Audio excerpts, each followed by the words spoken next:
Radio Philippines Network Incorporated, DXKO. 13 sa Zinday Utso sa dial sa inyong radyo. RPN DXKO, ang Radyo Ronda, dili sa Dakbayan sa Cagayan de Oro. Sibiyahan na may galaon sa katawhan, andam mo serbisyo sa tanan. Ang RPN DXKO Radyo Ronda, sakop sa KBP, kapisanan ng mga broadcaster ng Pilipinas.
Are you a Filipino living in Middle East, Europe, Asia and the Pacific, USA or Canada? You are our story. You are our Filipinos World.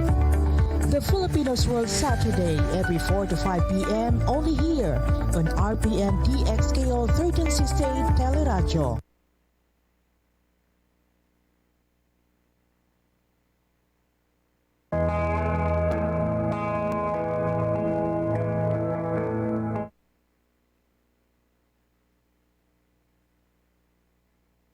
This program is brought to you by Love Module and Envirocool.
Happy New Year 2022. Isang maligayang bagong taon, Luzon, Visayas, and Mindanao, and to the Filipinos across the world. My name is Agnes, and you are watching live here in the Filipinos World.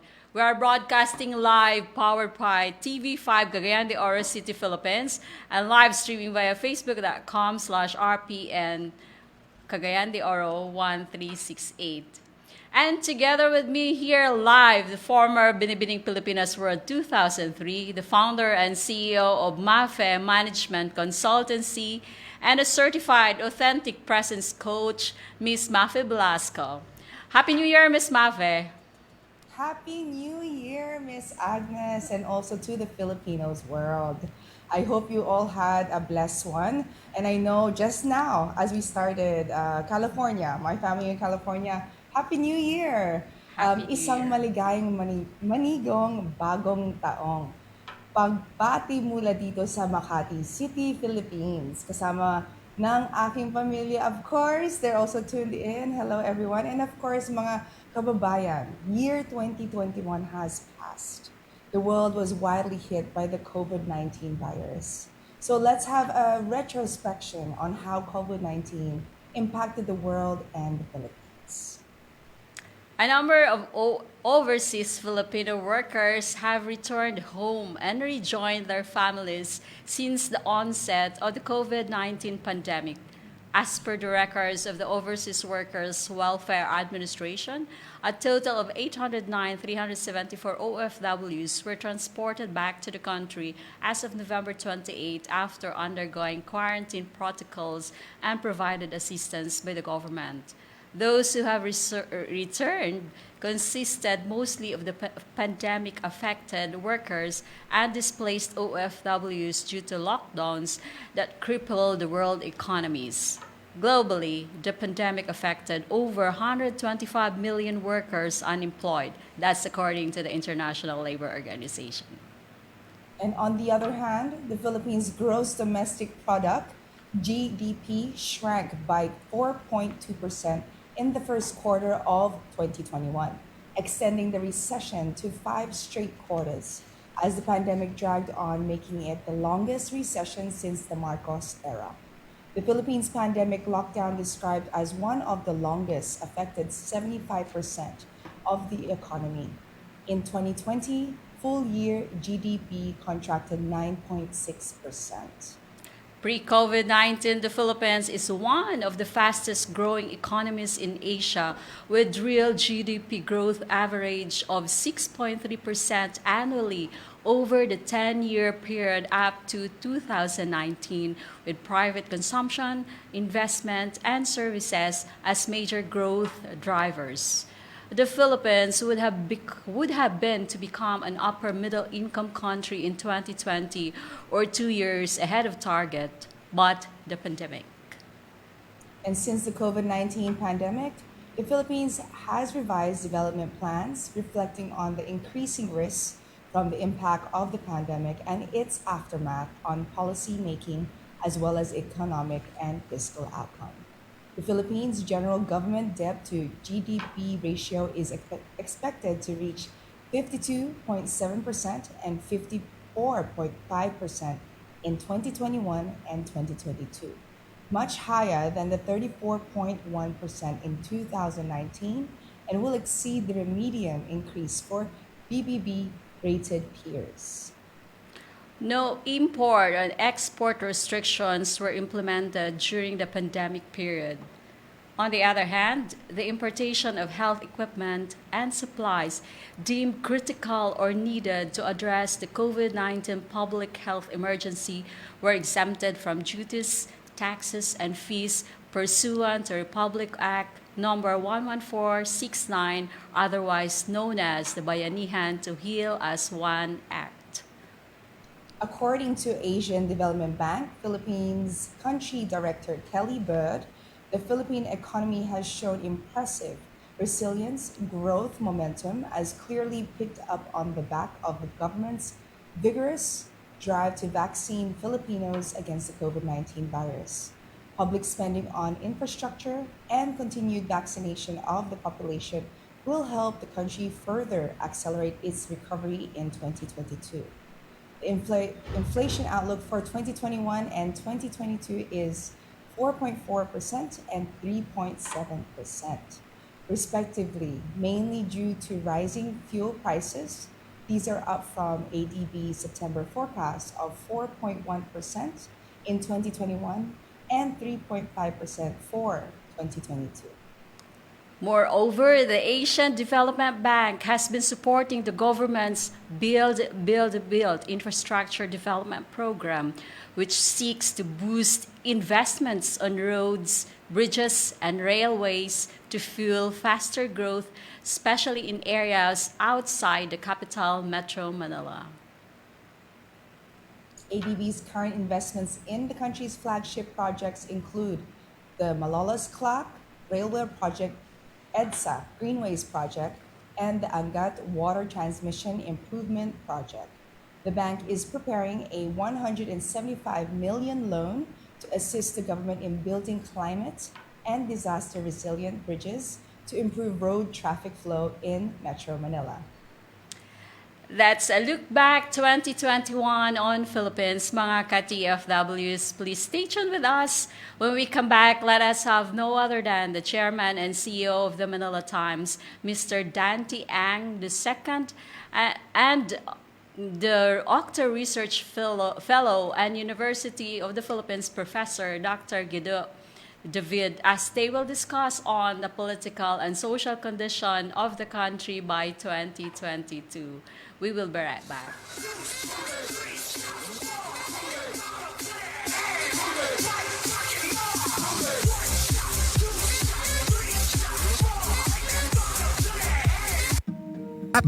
Modal manufactures a highly distinctive and exclusive range of interior solutions that combines functional excellence with design appeal.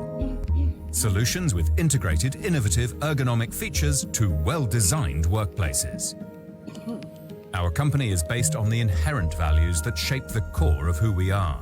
It is through our living values that we continue to fulfill the promise of our ideal and environmental design standards.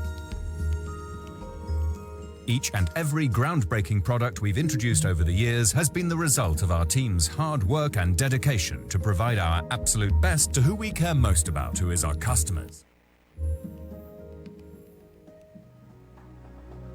Whether the job is big or small, our team is used to solving complicated tasks and makes sure to get projects to successful completion.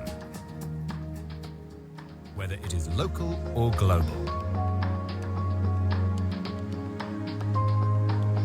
This is why Labmodal is known as one of Europe's leading manufacturers of innovative system solutions for devices used in laboratory facilities, hospitals, and educational facilities. Solutions that can be easily adapted to the growing needs and workflows demands of the future. Labmodal, designing safe. To all viewers of the Filipino world, a blessed Christmas and a COVID-free New Year. From Kanlungan Filipino Consortium in the UK, I am Eva Mayor, Chair of Kanlungan. Despite the pandemic and being far from home, let us find the strength in the bond and comfort of our Filipino community everywhere in the world. Muli, isang makabuluhang Pasko at makatatapos.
hospital chemical storage, classroom interior design, school furniture storage units, fume covers for schools or hospital system cabinets, you may please get in touch with Love Modo via email at info@lovemodo.com or visit our website at www.lovemodo.com. Still a Happy New Year special episode of the Filipinos World. Miss Mafe. Yes, the Filipinos World is still helping the typhoon victims in Sapalay City, Negros Occidental. So for those who are interested to donate, you can send via GCash at 0963 262 2089 or via GoFund. Urgent help for typhoon victims of Sipalay City. Urgently needed are drinking water, food packs, canned goods, clothes and blankets, power banks, portable solar lights, hygiene kits, face masks, rubbing alcohol, generator sets, construction materials, and medicine. Year 2022, Year of the Water Tiger. Are we going to crouch? There are many levels of exasperating hopes to look forward in 2022, and one of which is the upcoming national elections. By 2022, 8,000 number of positions are up during election, from president to town councilor. 67.5 million expected number of registered voters, with new registrants at roughly 5.4 million and nearly a third aged 18 to 30. 26.5 billion pesos, equivalent to $524 million, is the Commission on Elections proposed budget for 2022. Join us here live in the Filipinos World to share his views on what 2022 will be on the political condition of the country, the one and only Chairman and CEO of the Manila Times, Mr. Dante Ang II. Sir, Happy New Year and welcome to the Filipinos World. Manayong bagong taon sa inyo, Ms. Agnes and Ms. Mafe, and thank you for having me on your program. Pleasure is ours. So first of all, thank you for guesting here on our New Year's Live MTFW. My pleasure. Sir, and let's begin. There's so much to discuss, but first and foremost, Philippine politics has been dismissed by many as toxic, frustrating, even boring. But 2022 is a year to get political if you aren't already. Politics determines who governs, and governance affects every aspect of life, from how big your electricity bill is today, to the traffic jams that make you late for class, to who lives and dies in a COVID-19 hospital. It is undaunting with great conviction that the Filipino youth may be a deciding sector for the 2022 national elections. As of December 14, the total registered voters shot up to 67.5 million, with more than were aged to 18 to 30 years old, which is a big chunk of the voting population. So our question for you, sir, will the young Filipinos make a huge impact for the country? And are they expected to take the lead in voting and making change to happen for the country for the next 6 years? Well, I think that view is substantiated by the voting profile that your program presented earlier. Certainly the issues to that demographic segment will be very important because, as you said, they make up a large number of voters in the upcoming elections, which will be very important. I think Ms. Agnes pointed out earlier that there have been many milestones that were postponed or missed because of the COVID-19 pandemic. And of course, Filipinos love their politics. Now, the good part there is that normally, I think in historical terms, there's usually an uptick in the economy whenever there is an election year. But I think this year, more than any other year, the elections are important because we are emerging from, we are expected to emerge from the pandemic. And of course, we are looking forward to pursuing or getting back on track on those development targets that were mentioned earlier, particularly pursuing to be an upper middle income country, among other things, including maybe the closing in the equity gap in the country and other things. So this will be an exciting year. I, for one, is very optimistic that things will turn out right. Yes. And of course, President Rodrigo Duterte's 6-year term will soon to end. He withdrew from senatorial race and has not endorsed any presidential candidate for his replacement, except being vocal seeking support for his daughter's vice presidential post. The COMELEC still up to announce officially candidates by January 2022. Campaign will start by February of 2022. And presidential candidates are made up for the dictator's son, Bongbong Marcos, junior boxing champion turned Senator Manny Pacquiao, actor and Mayor Isko Moreno, former police chief, and now Senator Panfilio Lacson, and Vice President Lenny Robredo. Question is, sir, whoever may succeed Duterte, what do you think he or she may face in reviving the economy shaken by the pandemic? Well, I think the next government will continue to be preoccupied with putting the country back on track. As mentioned earlier, the blow from the pandemic is deep. Even the NEDA was saying that it takes several years to recover because they said we were put into something like a 40 trillion peso hole. So that will be I think a responsibility that will be carried over by the next government. On top of the other things that are on the economic development agenda, that were already in place during before the pandemic, from early 2019 and beforehand. So there's a lot on the next government's plate, but I think chief among them will be the economy. Yes, and of course, according to report, Philippines has lagged behind most of the Southeast Asian neighbors on ecolations, having faced logistical bottlenecks and vaccine oppositions. And Philippines has been named as the worst place to be during pandemic for 2 straight months from September, according to Bloomberg. So with this report, do you think there will be restrictions in conducting in-person campaign to likely weigh on election spending? And how will it affect the Philippines' economic growth? Well, it's hard to say, given the recent surge of Omicron, and that suggests to us that variants can emerge unexpectedly, especially at a time when we were, I think, assuming that the worst is over. I don't think Omicron will be as bad as Delta. I think the preliminary news reports suggest that, but of course, our health experts are continuing to study COVID and this new variant. So we are still learning. Circumstances, the events are very fluid.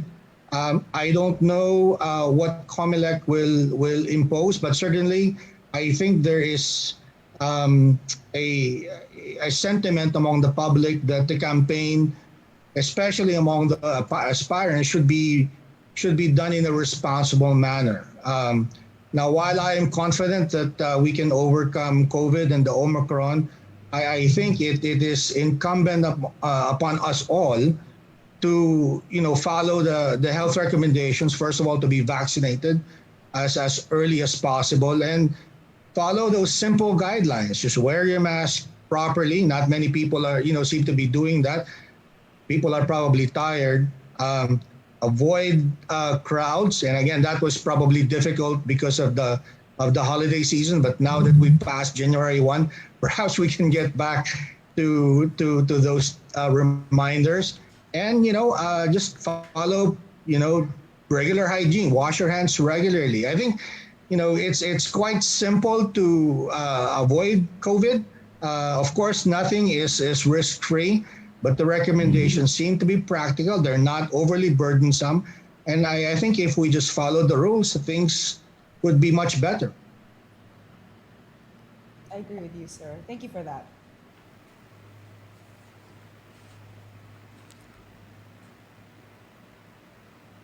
All right. So, Ms. Agnes, yes? Okay, thank you so much.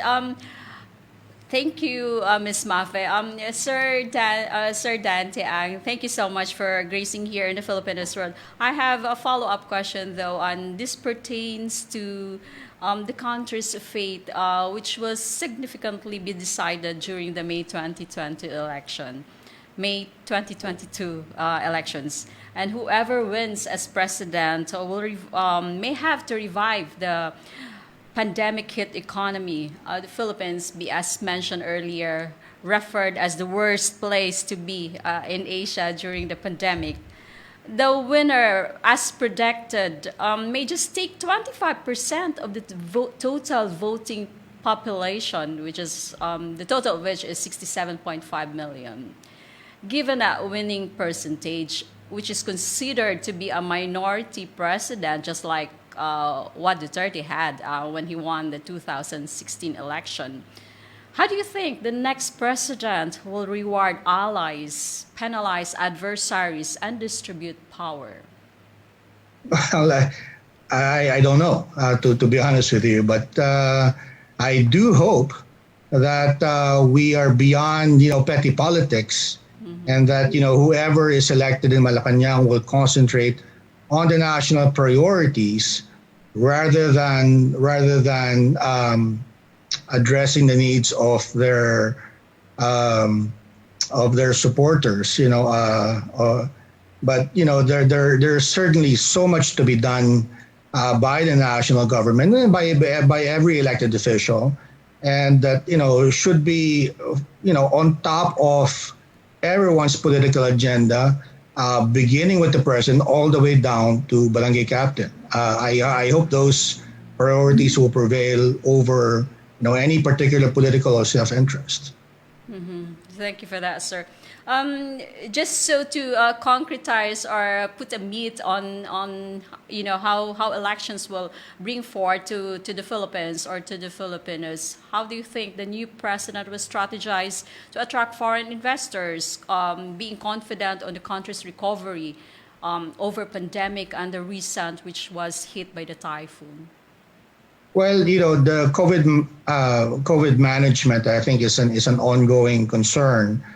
You mentioned that there was a time when the perception was the Philippines was the worst country to be in, but until recently we were actually doing very well. I mean, there was a period when I think we had fewer cases than other countries like Australia. Yeah. So I mean, things are very fluid. I mean, we may have been the worst at one time, but we were actually better off, many countries in another period more recently. But of course, now we're seeing a resurgence of Omicron. So, the situation is very fluid. The way the government will manage the pandemic, I think, will be a major factor in attracting investments moving forward. Of course, right now, international travel is restricted. And so even if people are willing to go abroad or come here from abroad, there are others who are probably going to put that off because they're afraid of contracting COVID. So the way this pandemic will be managed locally, I think, will be a big factor in any economic program moving forward. All right, thank you. With the remaining months, which President Duterte is still in the administration, do you still have the confidence that we are able to restore in order or I would say a systematic COVID-free Philippines by 2022? Well, I think the health experts are better suited to predict whether we will be COVID-free in 2022 or not.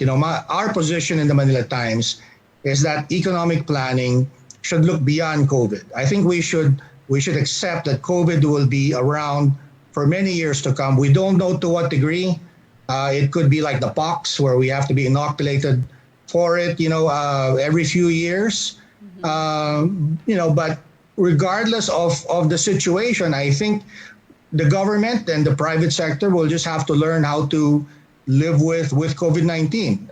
It's unlikely to disappear anytime soon, as we see now with the resurgence of COVID, and yet we cannot postpone progress or economic development. We just have to find a way to live with it. All right. Your last parting words for the viewers of the Filipinos World, Mr. Dante Ang. Well, I want to wish everyone and your viewers a Happy New Year. I know that there are some concerns now with the Omicron resurging, but as I said earlier, I think we have to look at ourselves really to do our part to help in the collective effort against COVID-19. Of course, government is doing what it can, but on our part, in the private sector's part, let's get vaccinated as quickly as possible. Get your booster shot as quickly as you are eligible. And again, wear your face mask regularly, properly, avoid crowds whenever practical, and wash your hands regularly. And then if we do this, I think we could be confident that the recovery projections will come to fruition in 2022. Thank you so much. There you have it, ladies and gentlemen, the Chairman and CEO of the Manila Times, Mr. Dante Ang II. Maraming salamat po, sir, at mabuhay po kayo. Thank you. Mga ka-TFWs, dyan lamang po kayo. And when we come back, let us have the view on the Philippine social condition in respect to COVID-19 pandemic with the Octa Research Fellow and University of the Philippines Professor Dr. Guido David. We will be right back.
Welcome back, and you are still watching with us live here in the Filipinos world.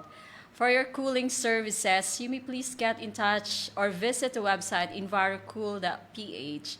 For your seafoods requirements, please visit and order from ichibunseafoods.com. And for your gorgeous and fashionable dresses, you may visit online magsonline.ph. And for your beauty makeover, please visit Revival Spa in front of Barangay Hall, Kamaman-an, Cagayan de Oro City. Vaccination has allowed the economy to slowly reopen, boosting consumer and business confidence. In addition to the government purchases of COVID-19 vaccines, the World Health Organization supported COVID-19 Vaccines Global Access, COVAX. Facility also donated supply for the country's nationwide vaccination program.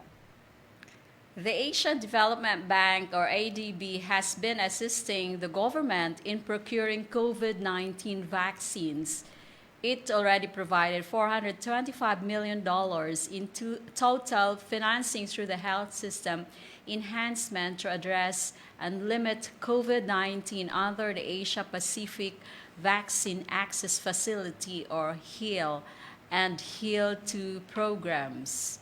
These loans helped fund nearly half of the country's vaccine supply purchases for 2021. On 13 December 2021, ADB or Asian Development Bank approved $250 million in additional financing under HEAL to help the government procure more COVID-19 vaccines for minors and booster shots for adults. Let's hear an update from our Octus Research Fellow and University of the Philippines professor, Dr. Guido David, the current situation of COVID-19 virus. Dr. David, Happy New Year and welcome to the Filipinos world. Yes, hi, good afternoon, and Happy New Year, Mafe and Agnes, and also to Sir Dante, just before me. Happy New Year, Dr. Guido, and thank you so much for being here in the Filipinos world again, live. All right. As announced by the Malacanang yesterday, so I was just able to browse through with the current update. It has been declared that Philippines or the National Capital Region is now into alert level 3. It was obviously alert level 2 in the past year, 2021, which has to start from January 3 until January 15. The stay in the country's alert level 3 status comes despite the recent uptick of COVID-19 cases, especially in the capital region of Metro Manila. Question here is, can you share what are the restrictions for alert level 3, if you have any idea? Well, actually, the alert level system is it's something that's defined by the interagency task force. What we do know is that there will be some businesses that will have lower capacity compared to, alert level 2. So there will definitely be more restrictions and possibly more restrictions on, minors and people who are unvaccinated. All right, thank you so much. So, but in addition to that, I have read or browsed through that around 30 to 50% would have been is the regulation when going to the restaurants or among other places where it used to have like an easing of restrictions. All right, Dr. David, yourself in OCTA expressed that Metro Manila is now at moderate risk for COVID-19 transmission, even when the region's reproduction number and key coronavirus figures increased in recent weeks. What's your conclusive judgment to declare that Metro Manila is at moderate risk despite the increase? Yeah, well, it is increasing. Indicators are increasing, but we take a weighted average of all the indicators, the most important indicators. So the reproduction number is very high right now, but we also take into consideration the daily attack rate, the testing positivity rate, and the healthcare utilization rate.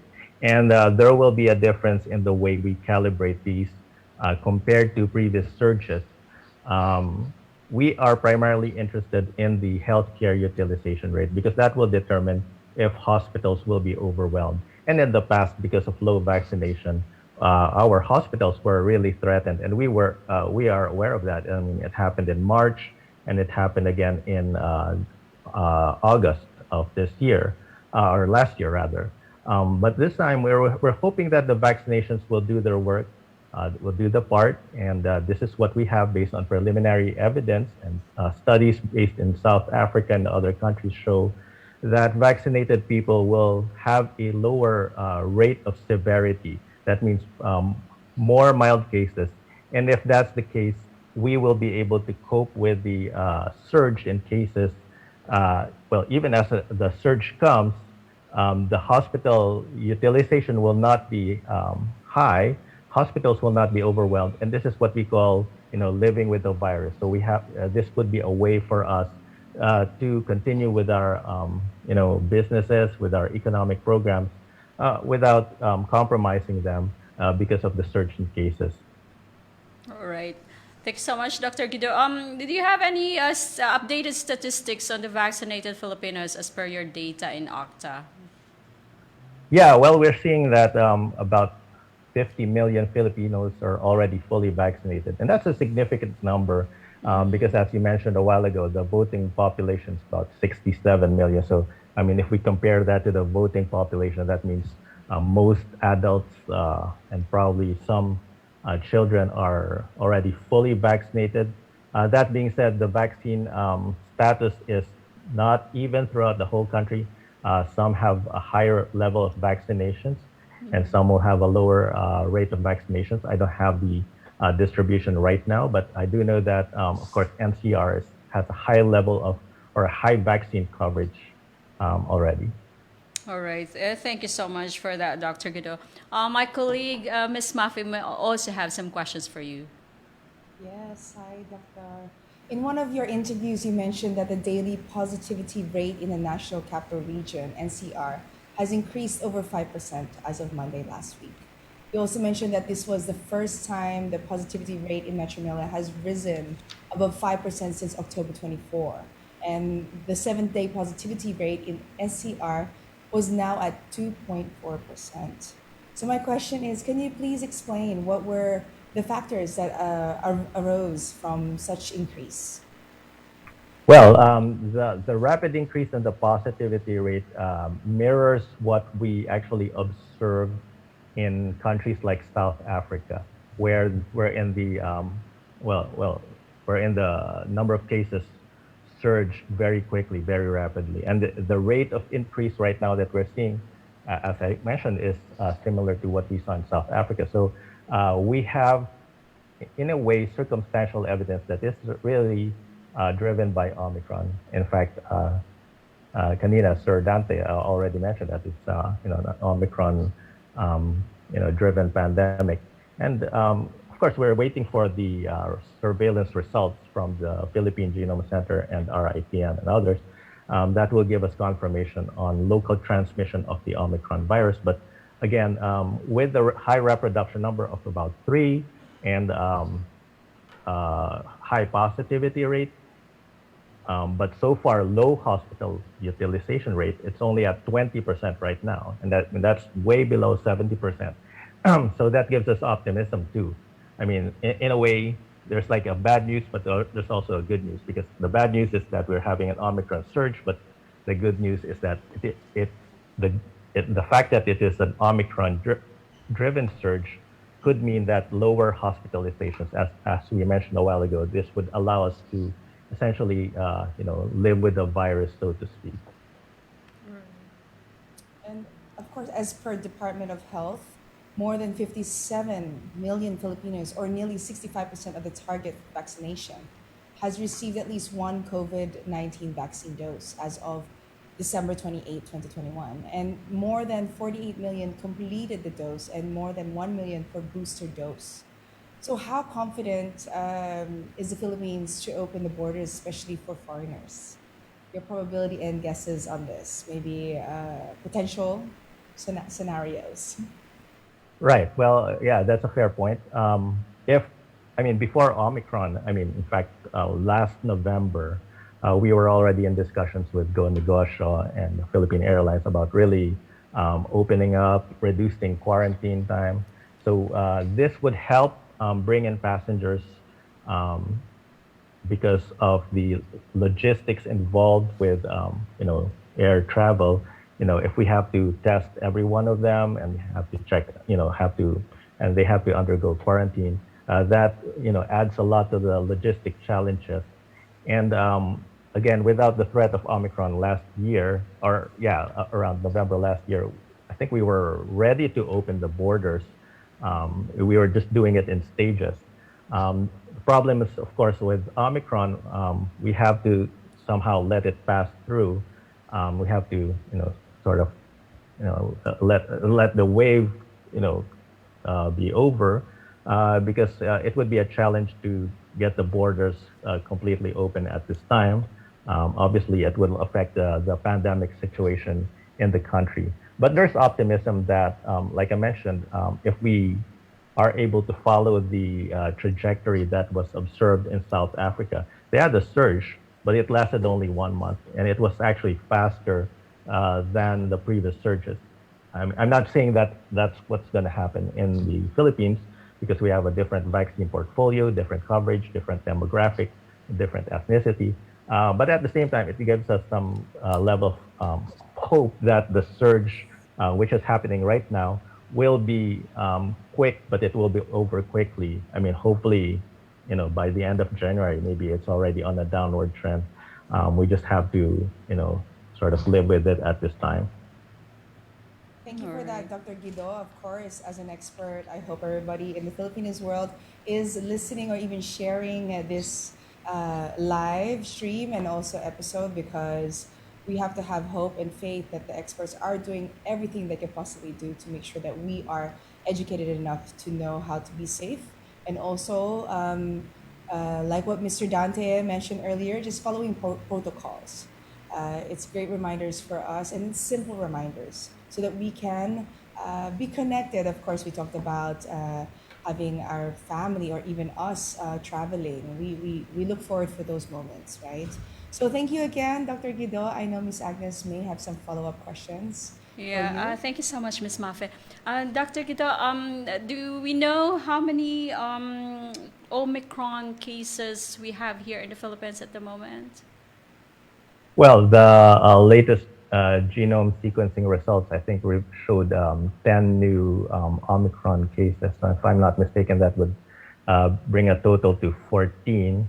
But again, genome sequencing is done through sampling, and most of these cases were already at least 2 weeks old.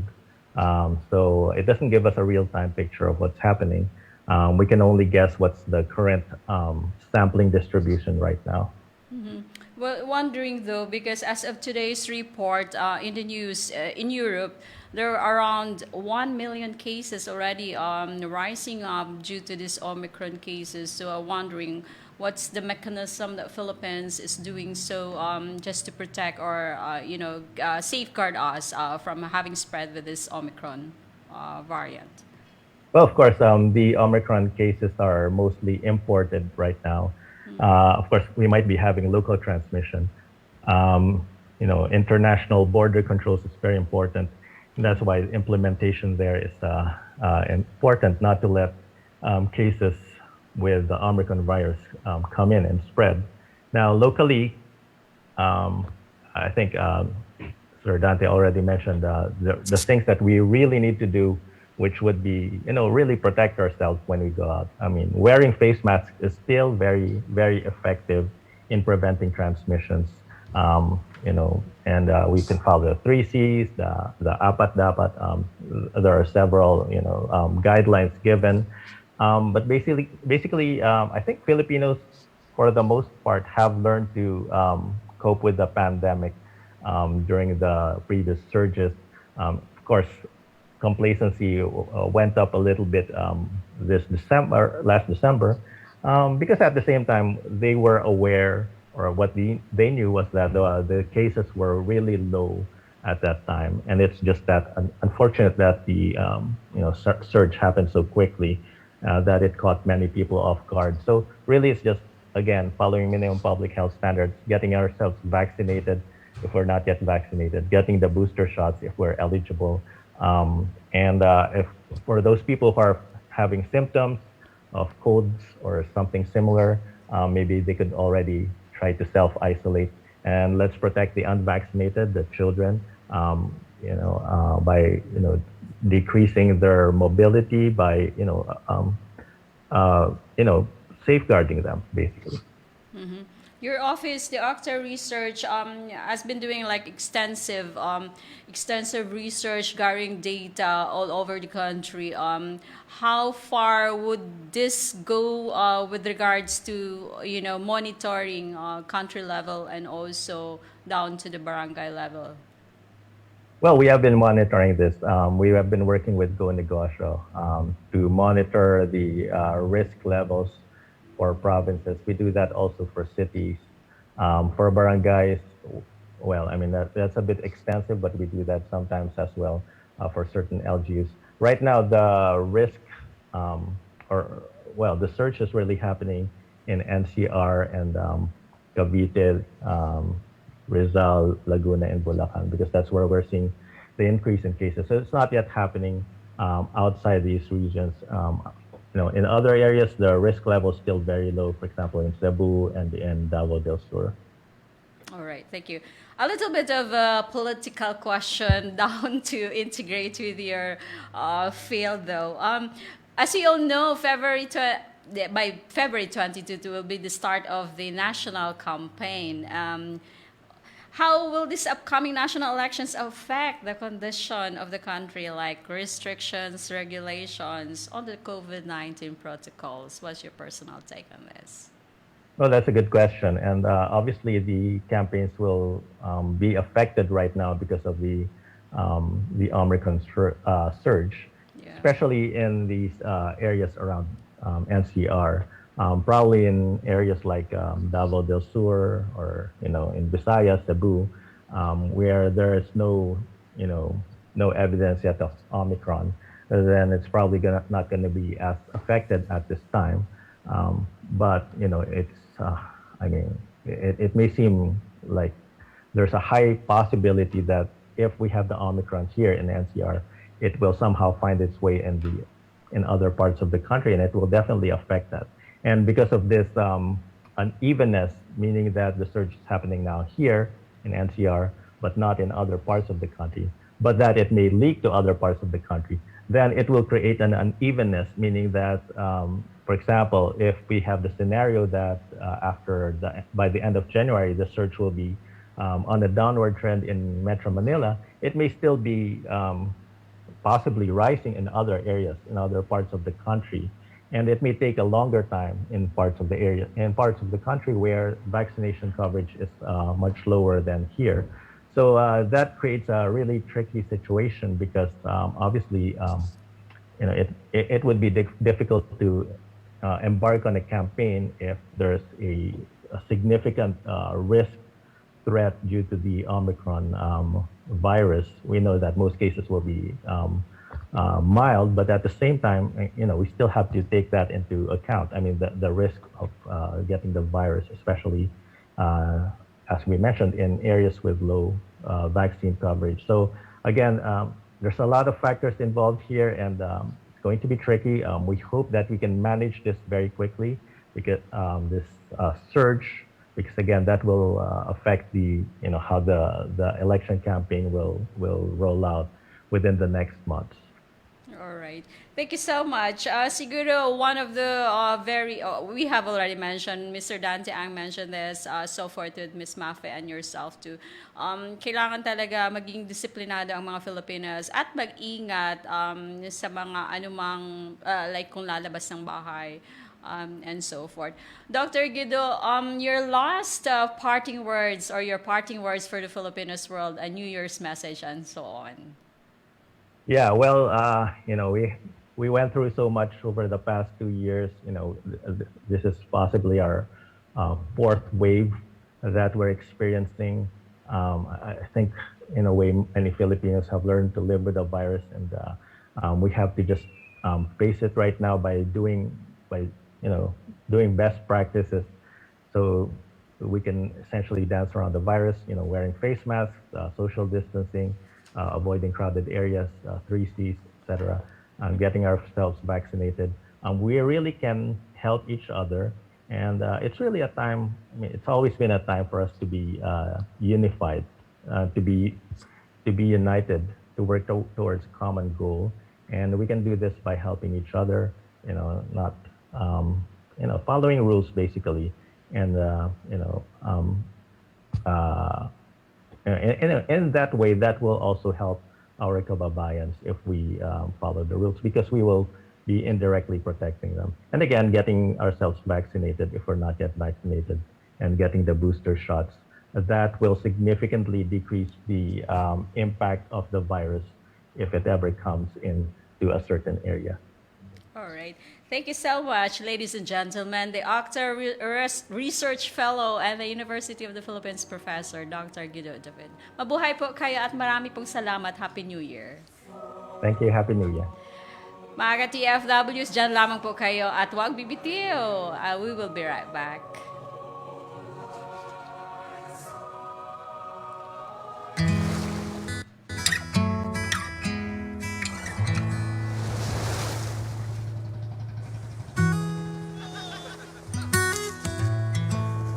Thank you. Thank you. Okay na kami. Thank you!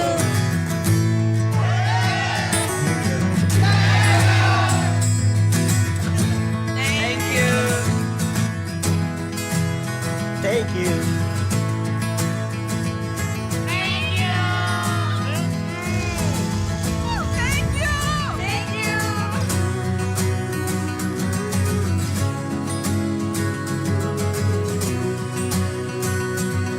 Thank you so much.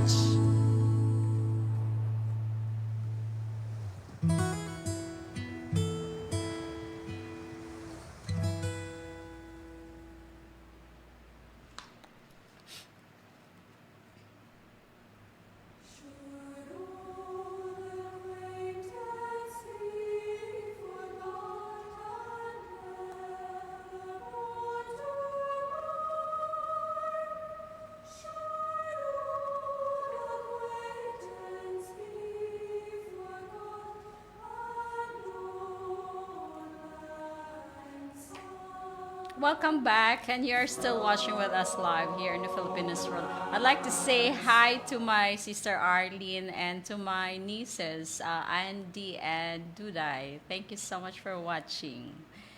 Happy New Year to all our sponsors, Love Module AS, Envirocool, Ichibun Seafoods, Revival Spa, and Mags Online. Miss Mafe.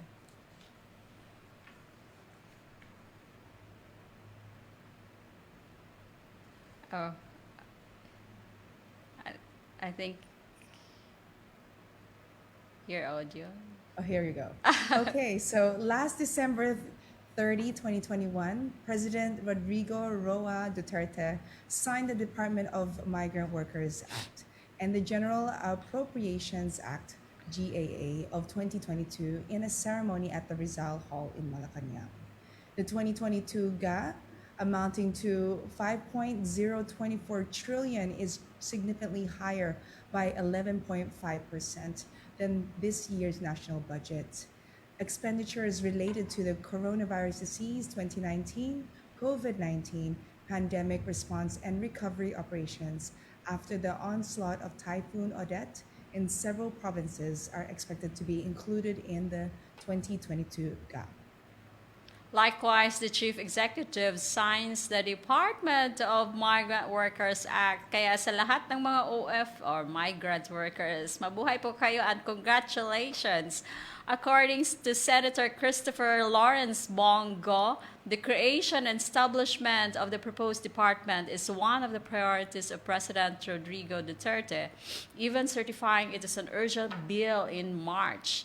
This is expected to benefit an estimated total of 2.2 million Filipinos abroad based on the 2019 survey on overseas Filipinos released in 2020 by the Philippine Statistics Authority or PSA. Yes, congratulations to the migrant workers all over the world. This makes it to you made it happen, and we are so honored and I'm proud of you all. Of course, the Filipinos world would like to thank all donors for the Typhoon Odette victims in Sipalay City as follows: Johnston family in New Zealand, Paul Suzanne of Briley Care UK, London, United Kingdom, Paul Markvicius, London, United Kingdom, June Aguilar, Quezon City, Philippines, Dr. Carlo Romero, Cagayan de Oro City, and Ruby Apao, Ozamis City. You can still donate for the typhoon victims via GCash at 0963-262-2089. The Filipinos World would like to thank our executive producer, Mr. Paul Markovicius, who is having his vacation in Lithuania at the moment, and our technical team, Engineer Johnson Digan, Engineer Ernie Birdson, the station manager, Ms. Jean Seruhijas, our social media team, kaagapay ako ng OFW based in Kingdom of Saudi Arabia. Ako Bakwit Incorporated by their Chief Operations Officer, Mr. Naz Mariwa Berganyo, and of course to all the supporters and viewers of the Filipinos World.